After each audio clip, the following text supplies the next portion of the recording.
Hey everyone, I'm Stephanie, and I believe that all readers should read children's literature, especially adults. So that's what we do on the KidLit Love podcast. We celebrate all things children's literature, picture books, early readers, middle grade, and young adult novels too.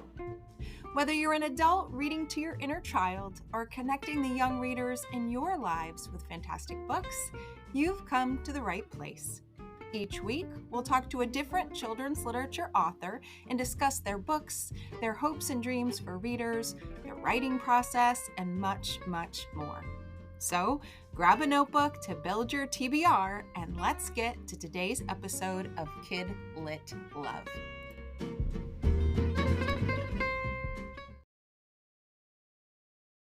Hey everyone, welcome back to the KidLit Love podcast. I'm Stephanie, your KidLit loving host, inviting you back to another weekly conversation with a children's literature author. Today, I'm talking with Violet Duncan on the podcast. Violet's the author of 3 picture books, I Am Native, When We Dance, and Let's Hoop Dance. She's also an educator, dancer, storyteller, and facilitates workshops to promote spiritual wellness and cultural education. She's here today to talk about her newest middle grade novel, Buffalo Dreamer, an illuminating novel about a family healing from the brutal treatment of their elders who'd been forced to attend schools intent on erasing their Native identity. It's a moving, emotional, and powerful book, and I cannot wait to share it with you. So let's get started. Violet, welcome to the KidLit Love podcast. I'm so glad you're here today. Thank you. Thank you so much for having me here. Danse, everyone. Nitsuyasun, Gayaski Sigisqueo. I am calling from Kihuen Cree Nation on my community lands right now, and I'm just very happy to be here. Oh, what beautiful. That the language is beautiful. I love to be able to hear that. It's one thing to figure out what it might sound like because I'm reading or figuring out, but to hear you say that so beautifully, it's a beautiful language. Oh, Thank you so much. to you today because this book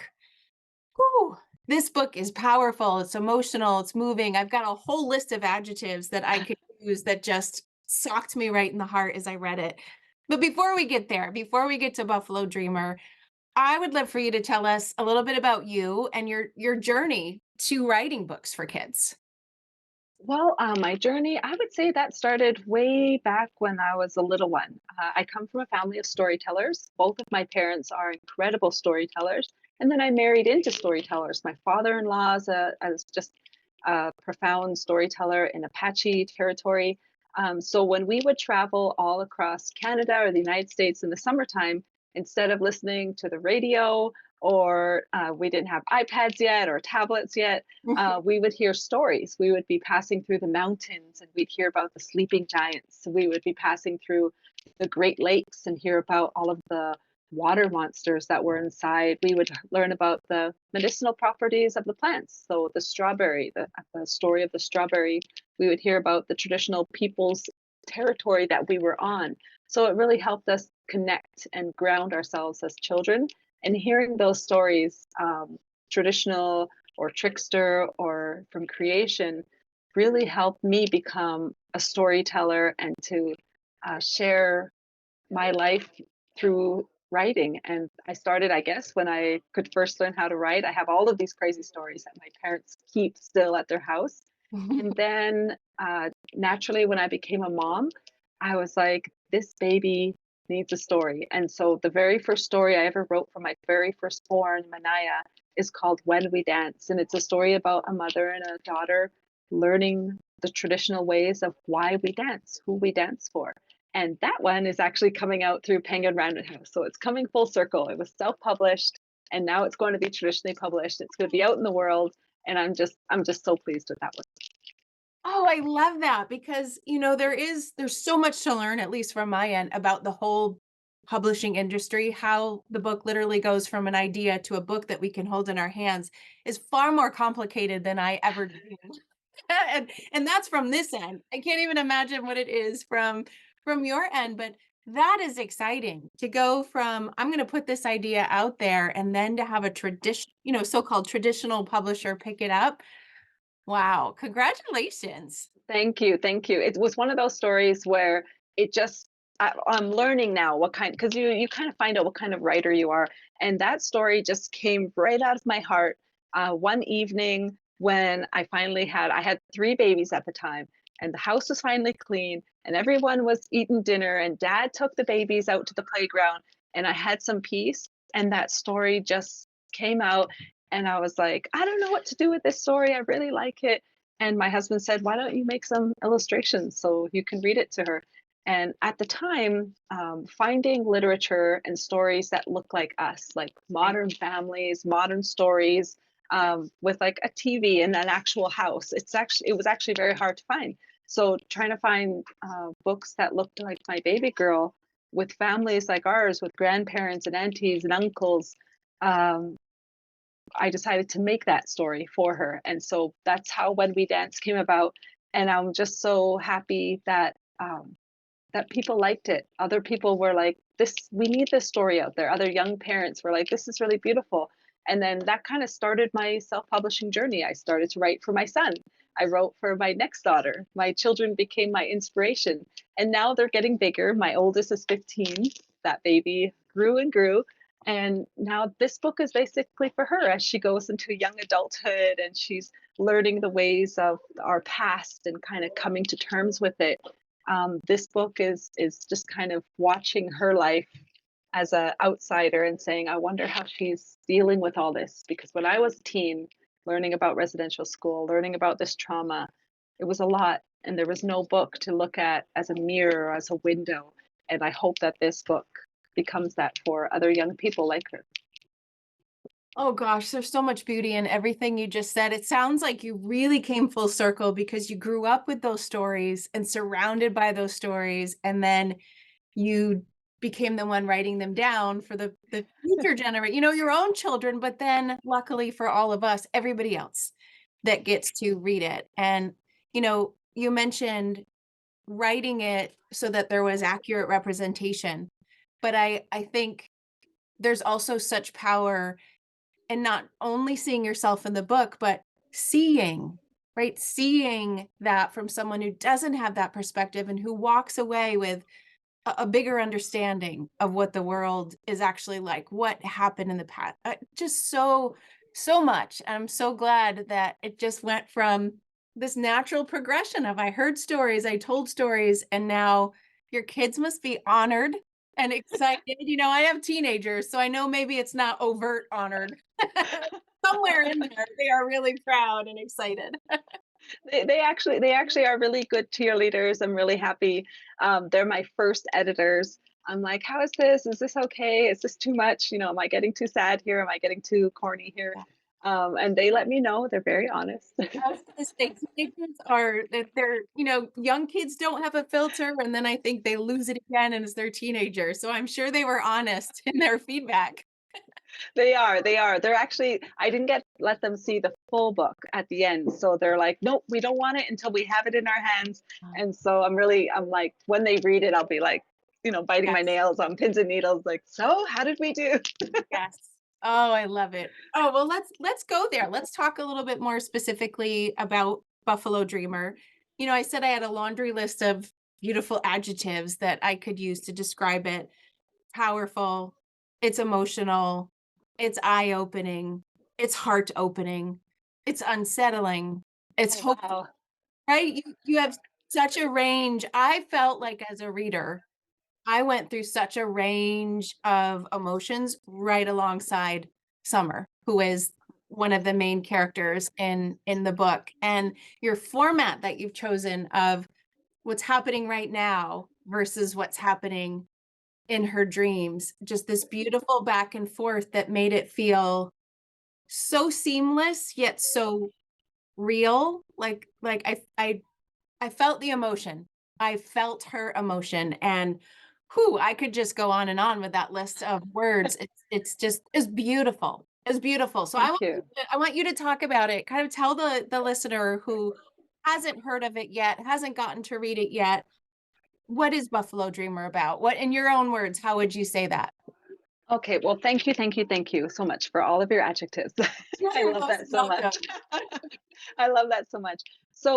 Basically, I've grown up hearing these stories from our elders. I've heard about how they were starved. I've heard about how they were not adequately dressed, how they weren't provided for, how they weren't housed, how the education was never there. And so I knew the truth. And it was only until I went to college when we actually started to learn about it with a teacher and with an educator in the classroom. And I was so frustrated. Why aren't we learning about this in grade 4 when we're talking about westward expansion? Why aren't we learning about this in grade 6 and grade 7 and grade 10 and 12? And so I wanted this to be a nice introduction to not exactly what went on in residential school, because there's a lot of incredible books, middle school books, young adult books that are already out there. And that content is actually too heavy for me to talk about. So I'm really happy that there's a lot of writers that did that workload. So this book begins with our beautiful Buffalo Dreamer escaping. And my father attended residential school. He's inspired by the Mushum, the grandfather that's in the story. And he has so many stories. Now, he looks at it through humor. That's the only way he can kind of survive this past, this history. And I remember him telling me the story of when he ran away. He ran away a few times. He was caught a lot of times. But he ran away, and I guess they were walking and walking, and then they got a car to get him, and it turned out to be the priest. And he's like, oh man. So he just got driven right back. And I was like, I want her to really get away and to experience what that feels like to make it out.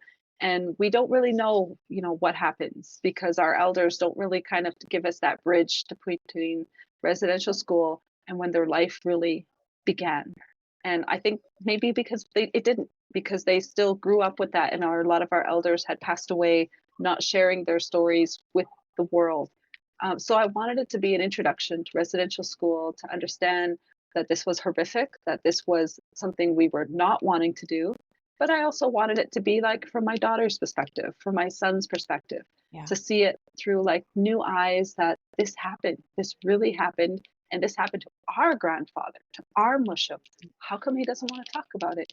And that, just like my dad, when he does talk about it, it's one of those sit back and listen, because he speaks about his history so gently, and he's such a great elder that I'm really, really happy that he's teaching my children, his grandchildren, this history. Because for me, I'm so angry and I'm so sad and I'm so heartbroken that I don't think I could share it the way he does. And so that's the comforting and the loving way, is actually through his perspective of how he would talk to our children about it. And then Summer is like a combination of my daughter and my nieces, and she's funny and she's brave and she's loving, and she has this incredible detective, because what better duo on the res is than your fierce cousin that won't take no for an answer. And the two of them go and uncover what is happening. What is the residential school? Why aren't we talking about it? And aunties and uncle come with honesty and truth. And I love that they don't hold back. Nobody tries to hide it from them too. And that was really important for me, because um, I do know that for years it was hidden, and something that you just don't talk about. And this book is saying, no, there is a safe way, a respectful way, a loving way to talk about this history. And that's what inspired the book. And I hope that's what comes across. And I'm really happy that it's out in the world, so other people can learn about this and see the different relationships that we have on the res, because uh, we have little brother Sage, and he's like this little elder guy, but he's kind of naughty, trying to be big. He's like 5 years old. And the uncles, like, you rarely see the uncles. That's like on the res. They're always out riding horses or doing something, and the aunties are just gathered around the kitchen table laughing and sharing. Yeah, a little bit of everything going on in this book.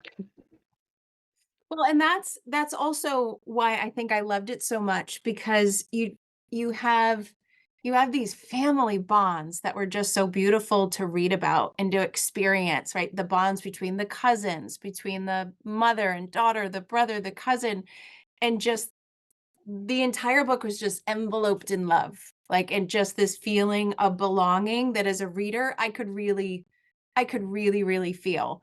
And like you said, it was embraced that these two were curious. It was welcomed. It was, I am proud of you for wanting to know what's going on, for doing it in such a what's the word I want? Just a curious way and a respectful way of to know when to ask and when not to ask and what might be hard and what might not be hard, but also we are young girls and we're going to figure this out. So you had this balance of energy with this respectfulness and how do I approach it?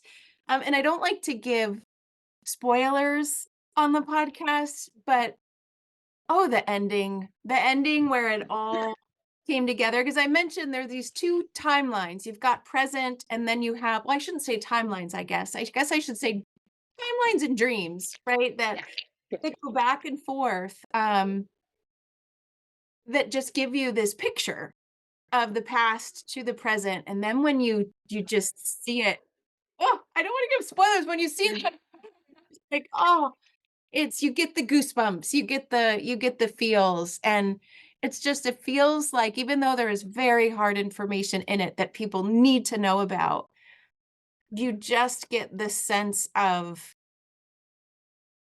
love and belonging and hopefulness that is I'm just so in awe of how you were able to put both on the page in a book like this.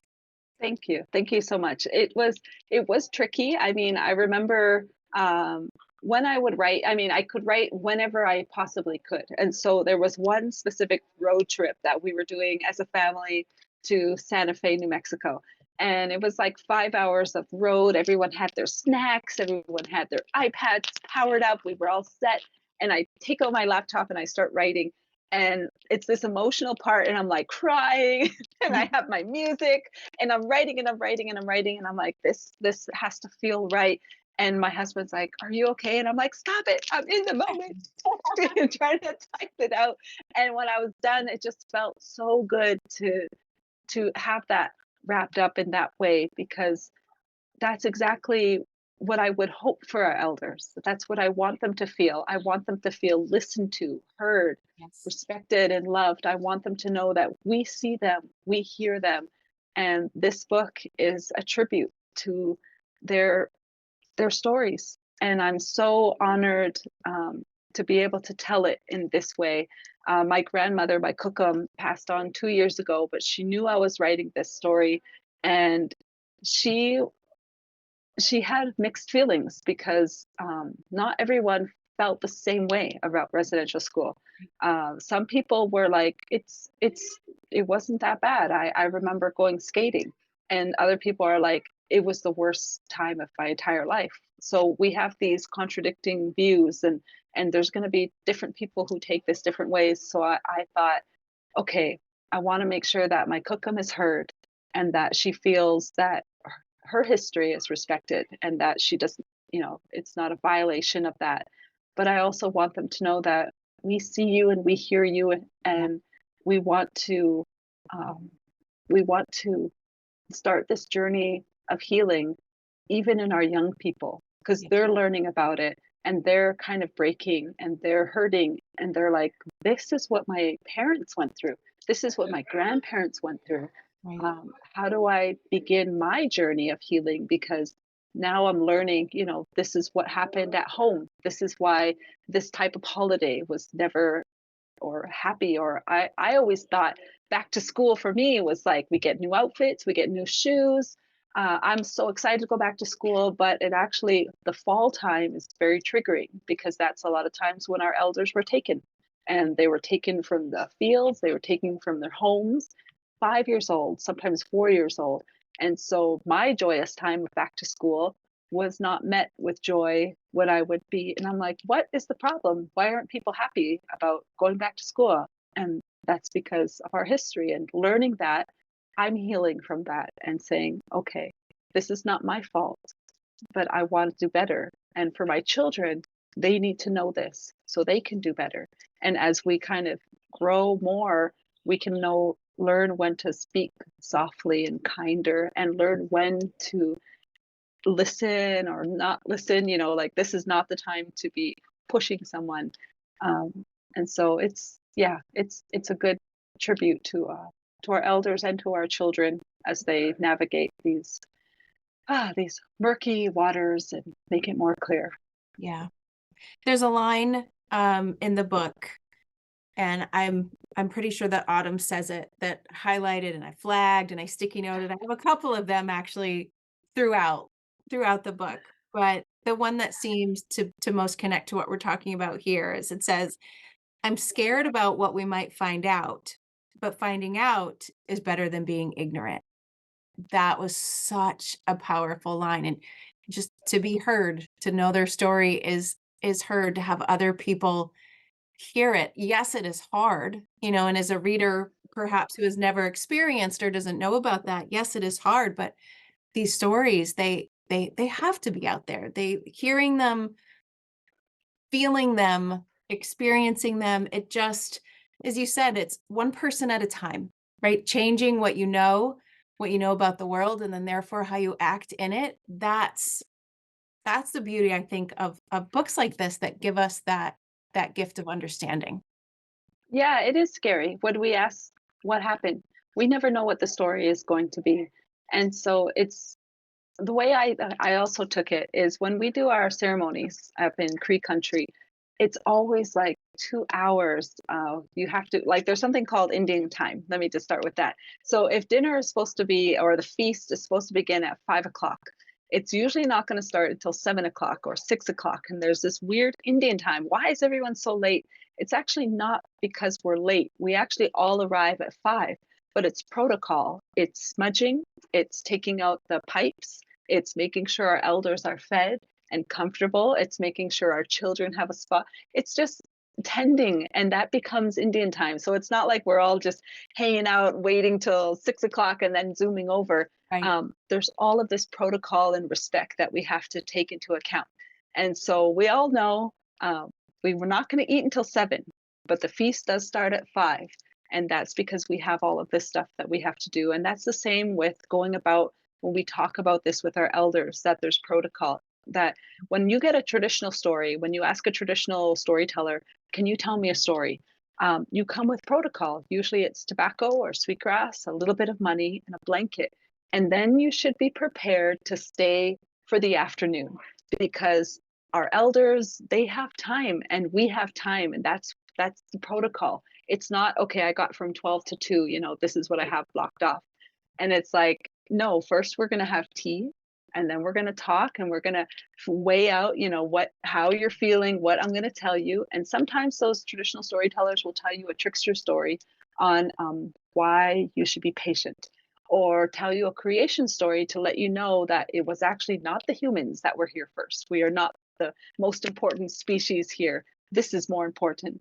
Or maybe they'll tell you about the giants, a whole people that were here before us were even here.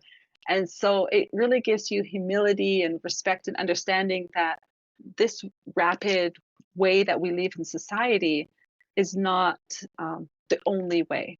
And then so I wanted this book to kind of have that parallel as well, that there's a time and there's a place, and protocol doesn't have to feel so rigid, like you need exactly $40 and a blanket and traditional medicine.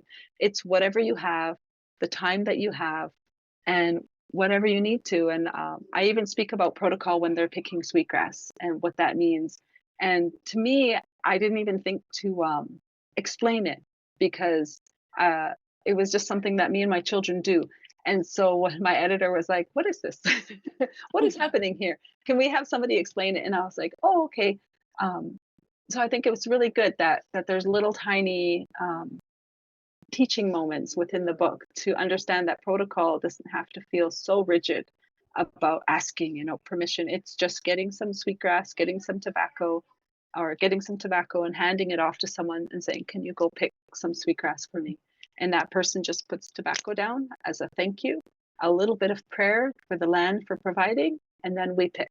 And that is that, and that also sets the mood too, as well. Like when you go harvesting, in your garden or vegetables, when you take that time to just reflect and say thank you to the land, thank you for providing, it sets the tone as you start to harvest and as you start to pick the berries. And I've noticed with my children, we started to say this quiet prayer to ourselves when they were 2 years old, and they know to fold their little arms, and they know that this is the land providing. We're thanking the land, we're thanking Mother Earth, and this is their way. And then when we start to pick, we see it like this new way, this way that we are getting these berries, and this berries is not just food anymore. It's nourishment, it's medicine, because we are picking it in a good way like that. Yeah. And so that's what this book is. Hopefully, it's that parallel, that it's also the teachings of what we do as Native people up this way. It is. It definitely is. And I'm so glad you talked about that, Indian time, because you do get a sense, or at least I got a sense of reading this, of a calm and a slower, like the girls themselves as well. Everybody was present. Everybody was enjoying the little things. Everybody was taking in, there was such gratitude throughout the book of, this is the most wonderful moment. I am here with my family. We are eating this wonderful fried fish, and there is laughter around, the table. And even these young girls appreciated that. And that was from page 1 all the way through to the end, that this adult appreciated and still needs to learn. So I did love that feel of the book. And I love that you explained that a little bit more, because now I can see how and why it was so woven throughout those pages. There are so many lessons in here, explicit ones, but also just the implicit ones as well, of appreciating exactly where they were and what they had, and realizing how much it mattered. Oh, thank you so much. I have to kind of blame or thank my mom for that, because she is constantly saying, "Look at this. This is my favorite time. Look at how everyone is so happy." And Yeah. she's always on this periphery admiring, and I'm with children, I'm like in it, I'm like Yes. looking down, and we're trying to feed kids and make sure people are happy, and you forget to step back. And so I definitely wanted to honor my mom in that way, to always like, okay, a scene was done. Okay, from this grandmother's perspective, Yes. how is she seeing this? How, and she's always reminding people, oh, you're so beautiful today when you were dancing. Oh, you were so amazing when you're this. You're so smart, perfect. And I just love it. So I'm like, okay, we got to make sure that's in there, because I need that reminder too, to say Yes. that when I see stuff, to not just kind of keep it in my head, that I have to let people know. And yes, prayer and protocol works, because you're reminded of why you're doing this. Why are we putting down tobacco? Why are we saying a prayer before we gather this water, or before we pick this sweetgrass, or before we go riding? Why are we doing this? And it really does set intention Yeah. going forward.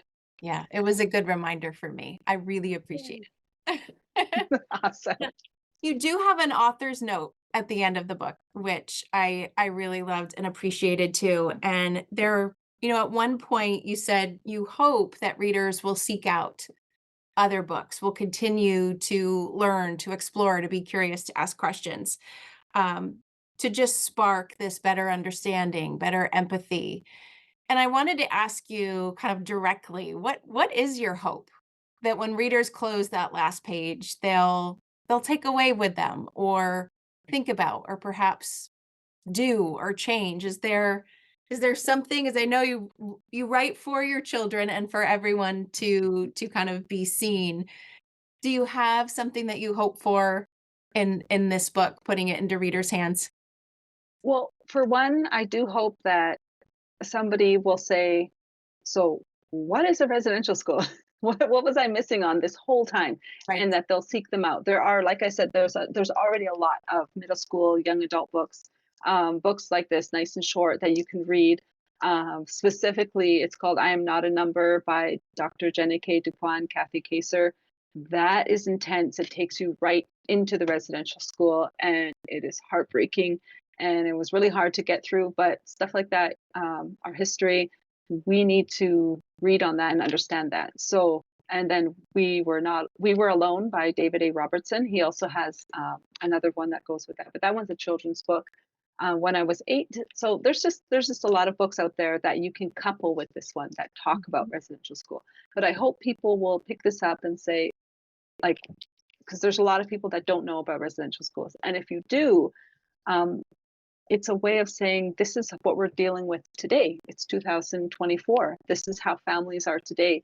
And people who live alongside Native communities, some of them don't even know where my community is. I live 20 minutes away from town, and a lot of people are still saying, "Where's Kihuan?" And I'm like, "Oh, it's so frustrating." We are a community right there. We have community events that we do all the time, and we come in town and do them.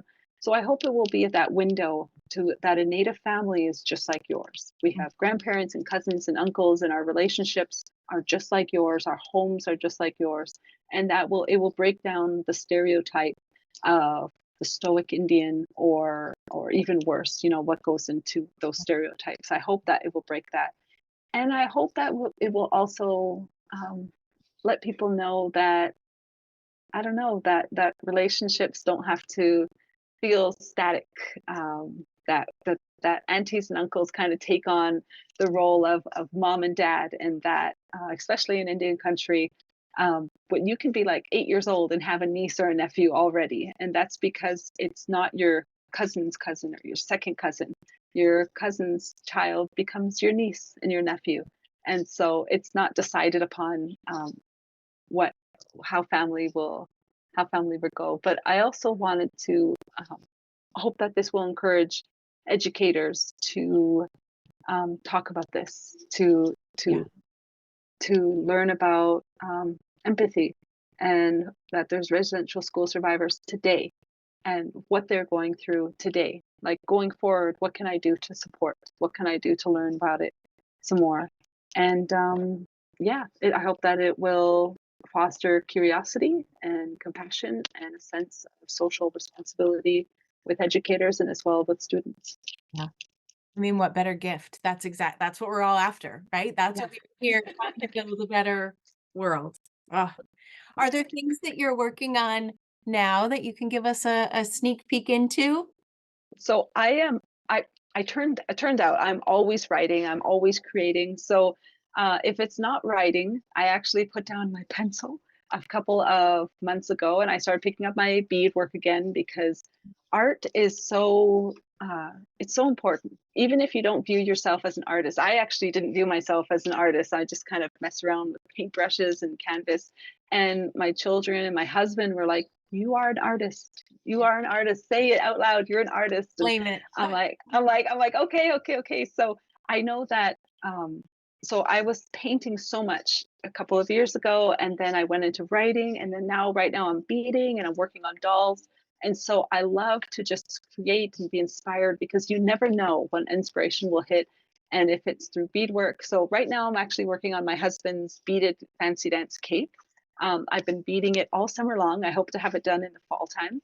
And with any works in progress, I would love to write another middle school book. This book, Buffalo Dreamer, I just started writing, and I wrote it all in one day. The whole, like, it was very messy, very choppy. I had no idea what I was doing, but I also didn't know who it was for. Why am I writing this? What's happening here? And we would go out sweetgrass picking, and I would say, this needs to be in it. We would go berry picking, and this needs to be in it. We would go to the lake, or we would go visit and have tea, and this needs to be in it. And all of these moments, I'm like, I don't know why, I don't know what is going to happen with these writings that I'm doing, but one day, I feel like, because I thought it might be too adult for our young people. And when I sent it to my editor, I'm like, I don't know, give it a go, Nancy. And Nancy's like, yes, this is beautiful. Let's Yeah. get this published. And I'm like, seriously? I didn't know who I was writing it for. I didn't know what I was doing. And I think that if anyone is out there that is writing something and you don't know who your audience is, it don't let that stop you. If you don't have a full plot, like who's who, what's so fun is that you get to be all of these people in a book. So I'm like crying, like profusely in one day, and then the other day I'm like playing the uncle, and the other day, and you don't realize that you're getting to these heads of different people, Yeah. and it makes it so fun. And so if there's any budding writers out there that are kind of worried about, I don't know where this book is going to go, and I don't know why I'm writing it, just write it, finish it, get your story out there, because most likely it's somebody needs to hear it. And that somebody is probably all of us. We all need to hear each other's stories and learn from each other's perspectives, because that's how we come together and make this world so much more better. Yeah. Oh, beautiful words. Beautiful words. Thank Where you. can people find you if they want to hear more of them and find out more about your books and keep up with all that you're doing? So my website, www.violetduncan.com, is it's a bit of a mess, but I mean that's the number one place to go. I would say number Not. two, I've been and on there. It is not a should go mess. on there. It's like, who is this person? There's No, like dolls and this and that. it's lovely. I loved it. Again, I have to stay busy, so it's like, yeah, crazy. But my other place, like, please find me on Instagram at Violet Duncan. That shows. I try to be a serious writer on there, but my kids are too cute, so I'm like posting stuff that they're dancing and they're working on, and our shows. We're a performing arts company, me and my husband and my children. So I'm a traditional storyteller. My husband is an amazing flute player and hoop dancer, and then we have these incredible kids that just like they're taking the microphone from us. They're telling stories, they're performing, they're dancing. Our youngest is 8, our oldest is 15, and right now I'm just riding the wave because I know one day we're gonna have to get off the surfboard and Yes. start walking the sand. But right now it's just riding, having the time of our lives.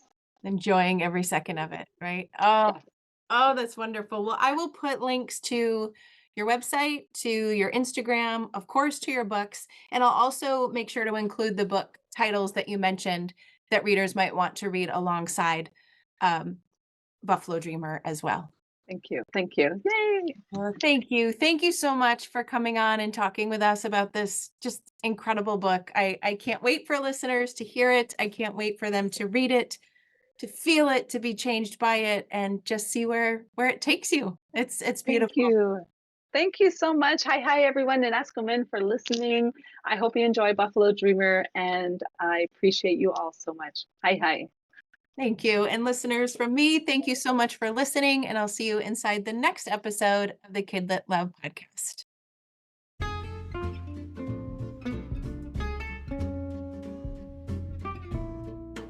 Thanks for listening to today's episode of the KidLit Love podcast. You'll find links to all the books, resources, and ideas mentioned in the show notes at alitlife.com. And if you want more, you might like to listen to my other podcast called Get Literate. It's a podcast that explores all things books and reading, notebooks and writing, and everything in between to build a life you love. One more thing. If you love what you listened to today, please take a moment to rate and review the podcast, or take a screenshot of the episode and text it to a bookish friend. This helps the podcast grow and builds our bookish community of KidLit Love. Thanks for listening.